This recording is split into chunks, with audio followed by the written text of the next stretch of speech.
ನಮಸ್ಕಾರ ಸ್ನೇಹಿತರೆ, ನಿಮ್ಮೆಲ್ಲರಿಗೂ ಸುಸ್ವಾದ ಪಾಕಶಾಲೆಗೆ ಸ್ವಾಗತ ಸುಸ್ವಾಗತ. ನಾನಿವತ್ತು ನಿಮಗೆ ಒಂದು ಸ್ಪೆಷಲ್ ಆಗಿರುವಂತಹ ಡಿಫ್ರೆಂಟ್ ಆಗಿರುವಂತಹ ಒಂದು ರೆಸಿಪಿನ ತೋರಿಸ್ತಾ ಇದ್ದೀನಿ. ಬೆಳಗಿನ ತಿಂಡಿಗಾಗಿರ್ಬೋದು ಅಥವಾ ಸಂಜೆ ಸ್ನ್ಯಾಕ್ಸ್ಗಾಗಿರ್ಬೋದು ಇದನ್ನು ಮಾಡ್ಕೋಬೋದು. ಇದೇನಪ್ಪ ಅಂದರೆ ಮೆಂತ್ಯದ ಸೊಪ್ಪಿನ ಉಪ್ಪಿಟ್ಟು. ನಿಮಗೆ ಅದೇ ಈರುಳ್ಳಿ ಉಪ್ಪಿಟ್ಟಾಗಿರ್ಬೋದು ಅಥವಾ ತರಕಾರಿ ಉಪ್ಪಿಟ್ಟಾಗಿರ್ಬೋದು, ಈ ಥರ ಉಪ್ಪಿಟ್ಟುಗಳನ್ನ ತಿಂದು ಬೇಜಾರಾಗಿರುತ್ತೆ. ಮತ್ತು ಕೆಲವರಿಗೆ ಉಪ್ಪಿಟ್ಟು ಅಂದ್ರೇ ಇಷ್ಟ ಇರಲ್ಲ. ಅಂಥವ್ರಿಗೆ ಈ ಥರ ಒಂದು ಡಿಫ್ರೆಂಟ್ ಆಗಿ ಮಾಡಿಕೊಟ್ರೆ ಅವರು ಕೂಡ ಇಷ್ಟಪಟ್ಟು ತಿಂತಾರೆ. ಹಾಗಾಗಿ ನಾನು ಇವತ್ತು ನಿಮಗೆ ಈ ಥರ ಒಂದು ಡಿಫ್ರೆಂಟ್ ಆಗಿರೋ ರೆಸಿಪಿನ ಮಾಡಿ ತೋರಿಸ್ತಾ ಇದ್ದೀನಿ. ಹಾಗಾದರೆ ಇದಕ್ಕೆ ಬೇಕಾಗಿರ್ತಕ್ಕಂಥ ಪದಾರ್ಥಗಳೇನೇನು ಅಂತ ಹೇಳಿ ಫಸ್ಟ್ ನೋಡೋಣ. ಮೊದಲಿಗೆ ನಾನಿಲ್ಲಿ 2 ಟೇಬಲ್ ಸ್ಪೂನ್ ಎಣ್ಣೆನ ತಗೊಂಡಿದ್ದೀನಿ, 1 ಟೇಬಲ್ ಸ್ಪೂನ್ ಸಾಸಿವೆ, 1 ಟೇಬಲ್ ಸ್ಪೂನ್ ಜೀರಿಗೆ, 1 ಟೇಬಲ್ ಸ್ಪೂನ್ ಉದ್ದಿನಬೇಳೆ, 1 ಟೇಬಲ್ ಸ್ಪೂನ್ ಕಡಲೆಬೇಳೆ, ಸ್ವಲ್ಪ ಅರಿಶಿನ, ಮತ್ತು 8ರಿಂದ 9 ಮೆಣಸಿನ್ಕಾಯಿ, ಸ್ವಲ್ಪ ಕರಿಬೇವಿನ ಸೊಪ್ಪು, ಒಂದು ಸ್ವಲ್ಪ ಬೆಲ್ಲ, ಒಂಚೂರು ಇಂಗು, ರುಚಿಗೆ ತಕ್ಕಷ್ಟು ಉಪ್ಪು, ಸ್ವಲ್ಪ ಕೊತ್ತಂಬರಿ ಸೊಪ್ಪು, 1 ನಿಂಬೆಹಣ್ಣು, ತುರಿದಿಟ್ಕೊಂಡಿರೋಂತಹ ತೆಂಗಿನಕಾಯಿ ಸ್ವಲ್ಪ, ಮತ್ತು 2 ಸಣ್ಣದಾದ ಆಲೂಗೆಡ್ಡೆ. ದೊಡ್ಡದಾದರೆ 1 ಆಲೂಗೆಡ್ಡೆ ಸಾಕು, ಉದ್ದುದ್ದಕ್ಕೆ ಹಚ್ಕೊಂಡು ಇಟ್ಕೊಂಡಿದ್ದೀನಿ. ಮತ್ತು 1 ಟೇಬಲ್ ಸ್ಪೂನ್ ನಾನಿಲ್ಲಿ ವಾಂಗಿಬಾತ್ ಪುಡಿನ ತೊಗೊಂಡಿದ್ದೀನಿ. ನೀವು ವಾಂಗಿಬಾತ್ ಪುಡಿ ಇಲ್ಲ ಅಂದರೆ ಅಚ್ಕಾರದ ಪುಡಿನೂ ಕೂಡ ಹಾಕ್ಕೋಬೋದು. ನಾನಿಲ್ಲಿ 1 ಕಟ್ಟಾಗುವಷ್ಟು ಸಣ್ಣ ಕಟ್ಟಾಗುವಷ್ಟು ಮೆಂತ್ಯದ ಸೊಪ್ಪನ್ನ ಸಣ್ಣದಾಗಿ ಕಟ್ ಮಾಡಿ ಇಟ್ಕೊಂಡಿದ್ದೀನಿ. ದೊಡ್ಡ ಕಟ್ಟಾಗಿದ್ದರೆ ಅದರಲ್ಲಿ ಅರ್ಧ ಕಟ್ಟನ್ನ ತೊಗೊಳ್ಳಿ. ಮತ್ತು ಮೆಂತ್ಯದ ಇದನ್ನು ಹಚ್ಕೋಬೇಕಾದ್ರೆ ಚೆನ್ನಾಗಿ 3ರಿಂದ 4 ಸಲ ತೊಳೆದು ಆಮೇಲೆ ಹಚ್ಕೊಂಡು ಇಟ್ಕೊಂಡಿದ್ದೀನಿ. ಮತ್ತು ಇಲ್ಲಿ ನಾನು ಈ 1 ಲೋಟ ಏನಿದೆ ಈ ಅಳತೆಯ 1 ಲೋಟ ಬನ್ಸಿ ರವೆನ ತೊಗೊಂಡಿದ್ದೀನಿ. 1 ಲೋಟ ಬನ್ಸಿ ರವೆನ ತೊಗೊಂಡಿದ್ದೀನಿ. ಮತ್ತು ಈ ಬನ್ಸಿ ರವೆಗೆ 1 ಲೋಟಗೆ 3 ಲೋಟ ನೀರು ಬೇಕು. ಸೊ ನೀರನ್ನು ತೊಗೊಂಡಿದ್ದೀನಿ. ಇದನ್ನು ಹೇಗೆ ಮಾಡೋದು ಅಂತ ಹೇಳಿ ನೋಡೋಣ ಬನ್ನಿ. ಮೊದಲಿಗೆ ನಾವಿಲ್ಲಿ ಏನು ಬನ್ಸಿ ರವೆನ ತೊಗೊಂಡಿದ್ದೀವಿ, ಈ ಬನ್ಸಿ ರವೆನ ನಾವು ಬೆಚ್ಚಗೆ ಮಾಡ್ಕೋಬೇಕು. ತುಂಬ ಹುರ್ಕೋಬಾರ್ದು, ಸ್ವಲ್ಪ ಬೆಚ್ಚಗೆ ಮಾಡಿಕೊಂಡ್ರೆ ಸಾಕು. ಮೊದಲಿಗೆ ನಾನಿದ್ದ ಬಾಣಲಿಗೆ ಹಾಕೋತಾ ಇದ್ದೀನಿ. ಬಾಣಲಿಗೆ ಹಾಕ್ಕೊಂಡು ನಾವು ಇದನ್ನು ಫ್ಲೇಮ್ನ ಆನ್ ಮಾಡಿಕೊಂಡು ಮೀಡಿಯಮ್ ಫ್ಲೇಮಲ್ಲಿ ನಾವು ಇದನ್ನು ಫ್ರೈ ಮಾಡ್ಕೋಬೇಕು, ಬಾಡಿಸ್ಕೋಬೇಕು. ನೀವು ತುಂಬ ಬಾಡಿಸ್ಬಾರ್ದು. ಇದ್ರದ್ದು ಕಲರ್ ಸ್ವಲ್ಪ ಹೊಗೆ ಬರುತ್ತೆ, ಮತ್ತು ಅದ್ರದ್ದು ಫ್ರೇಗ್ರೆನ್ಸ್ ಬರುತ್ತೆ, ಘಮ ಬರುತ್ತೆ. ಅಲ್ಲಿವರೆಗೆ ಹುರ್ಕೊಂಡ್ರೆ ಸಾಕು, ತುಂಬ ಹುರ್ಕೊಳಕ್ಕೆ ಹೋಗಬಾರ್ದು. ನೋಡಿ ಫ್ರೆಂಡ್ಸ್, ಇದು ಬೆಚ್ಚಗಾಗಿದೆ ಮತ್ತು ಅದ್ರದ್ದು ಘಮನೂ ಸ್ವಲ್ಪ ಬರ್ತಾ ಇದೆ. ಇದನ್ನ ತುಂಬ ಹುರ್ಕೊಳ್ಳೋ ಅವಶ್ಯಕತೆ ಇಲ್ಲ, ಕಲರ್ ಚೇಂಜ್ ಆಗೋವರೆಗೂ ಹುರ್ಕೊಳ್ಳೋ ಅವಶ್ಯಕತೆ ಇಲ್ಲ. ಸ್ವಲ್ಪ ಬೆಚ್ಚಗೆ ಮಾಡಿಕೊಂಡ್ರೆ ಸಾಕು. ಈಗ ಇದು ಬೆಚ್ಚಗಾಗಿದೆ. ಫ್ಲೇಮ್ನ ಆಫ್ ಮಾಡಿಕೊಂಡು ಇದನ್ನು ಒಂದು ತಟ್ಟೆಗೆ ಹಾಕಿ ಎತ್ತಿಟ್ಕೊಳ್ಳೋಣ.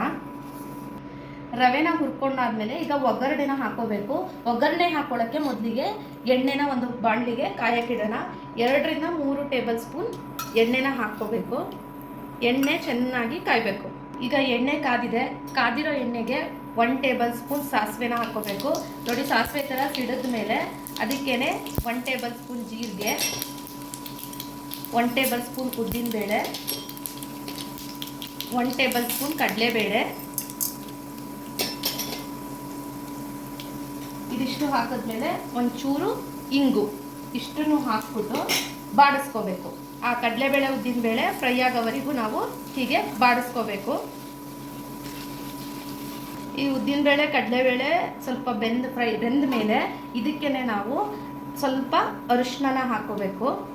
ಅರಿಶಿನ ಹಾಕ್ಕೊಂಡ್ಮೇಲೆ 8ರಿಂದ 9 ಮೆಣಸಿನ್ಕಾಯಿನ ಇಟ್ಕೊಂಡಿದ್ವಿ. ಆ ಮೆಣಸಿನ್ಕಾಯಿನ ಇದಕ್ಕೆ ಈಗ ಹಾಕ್ಕೋಬೇಕು.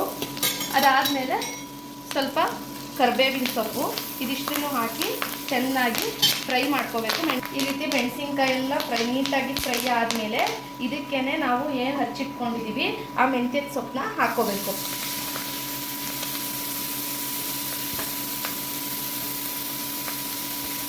ಈ ರೀತಿ ಮೆಂತ್ಯದ ಸೊಪ್ಪನ್ನ ಹಾಕ್ಕೊಂಡು ಸ್ವಲ್ಪ ಬೆಲ್ಲನ ಹಾಕ್ಕೋಬೇಕು. ಬೆಲ್ಲನ ಹಾಕ್ಕೊಂಡು ಚೆನ್ನಾಗಿ ಫ್ರೈ ಮಾಡಬೇಕು. ಬೆಲ್ಲ ಯಾಕೆ ಹಾಕೋತೀವಿ ಅಂದರೆ ಮೆಂತ್ಯದ ಸೊಪ್ಪಲ್ಲಿ ಕಹಿ ಅಂಶ ಇರುತ್ತಲ್ಲ, ಕಹಿ ಅಂಶ ಹೋಗಲಿ ಅಂದ್ಬಿಟ್ಟು ಬೆಲ್ಲ ಹಾಕೋತೀವಿ. ಆ ಬೆಲ್ಲ ಕರಗಿದ ಮೇಲೆ ನಾವು ಇದಕ್ಕೆ ಆಲೂಗೆಡ್ಡೆನ ಹಾಕ್ಕೋಬೇಕು. ನೋಡಿ ಫ್ರೆಂಡ್ಸ್, ಇಲ್ಲಿ ಬೆಲ್ಲ ಆಲ್ಮೋಸ್ಟ್ ಕರಗಿದೆ. ಈ ಬೆಲ್ಲ ಕರಗಿ ಆದಮೇಲೆ ಈ ಸೊಪ್ಪು ಜೊತೆಗೇನೆ ನಾವು ಆಗಲೇ ಹಚ್ಚಿಟ್ಕೊಂಡಿರುವಂತಹ ಈ ಆಲೂಗೆಡ್ಡೆನ ಹಚ್ಚಿದ ಮೇಲೆ ನೀರಲ್ಲಿ ಹಾಕಿಡಬೇಕು. ನೀರಲ್ಲಿ ಹಾಕಲಿಲ್ಲ ಅಂದರೆ ಅದು ಕಪ್ಪಗಾಗ್ಬಿಡುತ್ತೆ.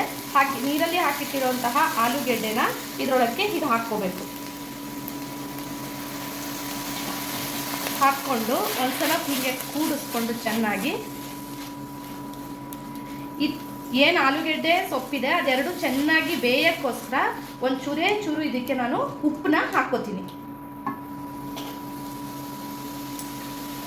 ಹೀಗೆ ಚೂರು ಉಪ್ಪನ್ನ ಹಾಕ್ಕೊಂಡು ಅದನ್ನು ಕೂಡಿಸ್ಕೋಬೇಕು. ತರಕಾರಿನ ಬೇಯಿಸ್ಬೇಕು ಚೆನ್ನಾಗಿ. ನೋಡಿ ಫ್ರೆಂಡ್ಸ್, ಈ ಆಲೂಗೆಡ್ಡೆ ಮತ್ತು ಮೆಂತ್ಯದ ಸೊಪ್ಪು ಚೆನ್ನಾಗಿ ಇಲ್ಲಿ ಫ್ರೈ ಆಗಿದೆ. ನೀವು ಮೆಂತ್ಯದ ಸೊಪ್ಪನ್ನ ಚೆನ್ನಾಗಿ ನೀವು ಈ ಏನು ನಾವು ಬೆಲ್ಲ ಮತ್ತು ಉಪ್ಪು ಹಾಕಿದ್ದೀವಿ ಅದ್ರ ಜೊತೆ ಚೆನ್ನಾಗಿ ಫ್ರೈ ಮಾಡ್ಕೋಬೇಕು. ಇಲ್ಲ ಅಂದರೆ ಅದರಲ್ಲಿರೋ ಕಹಿ ಅಂಶ ಹಾಗೆ ಉಳ್ಕೊಂಡ್ಬಿಡುತ್ತೆ. ಅದ್ರ ಜೊತೆ ಚೆನ್ನಾಗಿ ಫ್ರೈ ಆಗಬೇಕು. ಫ್ರೈ ಆದಮೇಲೆ ಇದಕ್ಕೆ ನಾನು ಏನು ಬಾತ್ ಪುಡಿನ ಇಟ್ಕೊಂಡಿದ್ದೀನಿ, ವಾಂಗಿಬಾತ್ ಪುಡಿ, ಅದನ್ನು ಹಾಕ್ಕೋತಾ ಇದ್ದೀನಿ. ಆವಾಗಲೇ ಹೇಳಿದೆ ವಾಂಗಿಬಾತ್ ಪುಡಿ ಇಲ್ಲ ನಿಮ್ಮ ಹತ್ರ ಅಂದರೆ ಅಚ್ಕಾರದ ಪುಡಿನ 1 ಟೇಬಲ್ ಸ್ಪೂನ್ ಹಾಕ್ಕೊಂಡ್ರೆ ಸಾಕು. ಇದಕ್ಕೆ ನಾನೀಗ ಬಾತ್ ಪುಡಿ ಹಾಕ್ಬಿಟ್ಟು ಇನ್ನೊಂದ್ಸಲ ಹೀಗೆ ಕೂಡಿಸ್ಕೊತೀನಿ. ಹೀಗೆ ಬಾತ್ ಪುಡಿ ಹಾಕ್ಕೊಂಡು 1-2 ಸಲ ಫ್ರೈ ಮಾಡಿಕೊಂಡು ಇದಕ್ಕೆ ನಾವು ಏನು 1 ಲೋಟ ರವೆ ತಗೊಂಡಿದ್ದೀವಿ ಅದೇ ಲೋಟದಲ್ಲಿ 3 ಲೋಟ ನೀರನ್ನು ಹಾಕ್ಕೋಬೇಕು. 3 ಲೋಟ ನೀರನ್ನು ಹಾಕ್ಬಿಟ್ಟು ಇದಕ್ಕೇನೆ ನಾವು ಏನು ತೆಂಗಿನಕಾಯಿ ಇಟ್ಕೊಂಡಿದ್ದೀವಿ ಆ ತೆಂಗಿನಕಾಯಿನೂ ಹಾಕ್ಕೋಬೇಕು. ತೆಂಗಿನಕಾಯಿ ಇಲ್ಲ ಅಂತಂದರೆ ನೀವು ಈ ತೆಂಗಿನಕಾಯಿನ ಸ್ಕಿಪ್ ಮಾಡ್ಕೋಬೋದು. ಆಲೂಗೆಡ್ಡೆನೇ ಹಾಕಿರೋದ್ರಿಂದ ಸ್ವೀಟ್ನೆಸ್ ಬರುತ್ತೆ. ಇದಕ್ಕೇನೆ ನಾವು ಕೊತ್ತಂಬರಿ ಸೊಪ್ಪನ್ನು ಹಾಕ್ಕೊಂಡು ನೀರು ಜೊತೆ ಚೆನ್ನಾಗಿ ಕುದಿಸ್ಕೋಬೇಕು. ನೀರು, ಕೊತ್ತಂಬರಿ ಸೊಪ್ಪು ಮತ್ತು ತೆಂಗಿನಕಾಯಿನ ಹಾಕ್ಕೊಂಡ್ಮೇಲೆ ಅದನ್ನು ಒಂದ್ಸಲ ಕೂಡಿಸ್ಬಿಟ್ಟು ಅದಾದಮೇಲೆ ರುಚಿಗೆ ತಕ್ಕಷ್ಟು ಉಪ್ಪನ್ನು ಹಾಕ್ಕೋಬೇಕು. ನಾವು ಆವಾಗಲೇ ಸ್ವಲ್ಪ ಉಪ್ಪನ್ನ ಬೇಯೋದಕ್ಕೆ ಹಾಕ್ಕೊಂಡಿದ್ದೀವಿ, ನೋಡಿಕೊಂಡು ಉಪ್ಪನ್ನು ಹಾಕ್ಕೋಬೇಕು. ಹೀಗೆ ಉಪ್ಪನ್ನು ಹಾಕ್ಬಿಟ್ಟು ಇದು ಚೆನ್ನಾಗಿ ಕುದಿಬೇಕು. ಆ ಕುದಿಯೋವರೆಗೂ ಬಿಡಬೇಕು. ಹೀಗೆ ಲಿಡ್ನ ಕ್ಲೋಸ್ ಮಾಡಿಬಿಟ್ಟು ನೀರನ್ನ ಚೆನ್ನಾಗಿ ಕುದಿಸ್ಕೋಬೇಕು. ನೋಡಿ, ಇಲ್ಲಿ ಏನು ನೀರು ಕುದಿಯೋಕೆ ಇಟ್ಟಿದ್ವಿ ಅದು ಕುದೀತಾ ಇದೆ. ಈ ಕುದೀತಿರೋ ಟೈಮಲ್ಲಿ ನಾವು ಆಗಲೇ ಹುರಿದಿಟ್ಕೊಂಡಿರೋಂತಹ ಬನ್ಸಿ ರವೆನ ಹಾಕ್ಕೋಬೇಕು. ಇದನ್ನು ಸುಮ್ಮನೆ ಹಾಗೆ ಹಾಕ್ಕೋಬಾರ್ದು. ಹಾಕ್ಕೊಂಡು ಹಾಗೆ ಹೀಗೆ ಕೂಡಿಸ್ತಾ ಇರಬೇಕು. ಇಲ್ಲ ಅಂದರೆ ಇದು ಬೇಗ ಗಟ್ಟಿ ಆಗಿಬಿಡುತ್ತೆ. ಕೂಡಿಸ್ತಾನೇ ಇರಬೇಕು ಹೀಗೆ, ಮತ್ತು ಪೂರ್ತಿ ಅದ್ರ ಜೊತೆ ಸೇರ್ಕೊಳ್ಳೋವರೆಗೂ. ಈ ಮೆಂತ್ಯದ ಸೊಪ್ಪಲ್ಲಿ ತುಂಬ ಆರೋಗ್ಯಕರವಾದಂತಹ ಅಂಶ ಇದೆ. ಈ ಮೆಂತ್ಯದ ಸೊಪ್ಪಲ್ಲಿ ಫೈಬರ್ ಕಂಟೆಂಟ್ ಜಾಸ್ತಿ ಇದೆ. ಈ ಮೆಂತ್ಯದ ಸೊಪ್ಪು ಏನು ಕೊಲೆಸ್ಟ್ರಾಲ್ಗೆ ರೆಡ್ಯೂಸ್ ಮಾಡುತ್ತೆ, ಕೊಲೆಸ್ಟ್ರಾಲ್ನ.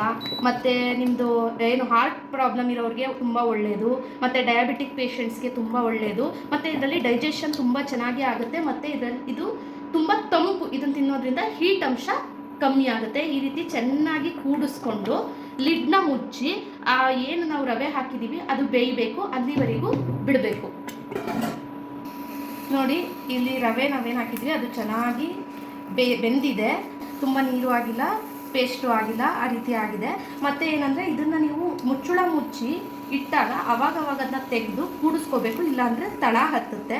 ಮತ್ತು ಇನ್ನೊಂದು ಏನಂದರೆ ನೀವು ರವೆನ ನೀರಿಗೆ ಹಾಕೋಬೇಕಾದ್ರೆ, ಕುದೀತಿರೋ ನೀರಿಗೆ ಹಾಕಬೇಕಾದ್ರೆ ಹುಷಾರಾಗಿ ಕೂಡಿಸ್ಕೋಬೇಕು. ಇಲ್ಲಾಂದರೆ ಅದ್ರದ್ದು ಹಾರುತ್ತೆ. ನಿಮಗೆ ರವೆ ಬನ್ಸಿ ರವೆನ ನೀರೊಳಗೆ ಹಾಕಿದಾಗ ಜೋರಾಗಿ ಹಾರುತ್ತೆ. ಅದನ್ನು ಲೋ ಫ್ಲೇಮ್ಗೆ ಇಟ್ಕೊಂಡು ನೀವು ಕೂಡಿಸ್ಕೋಬೇಕು.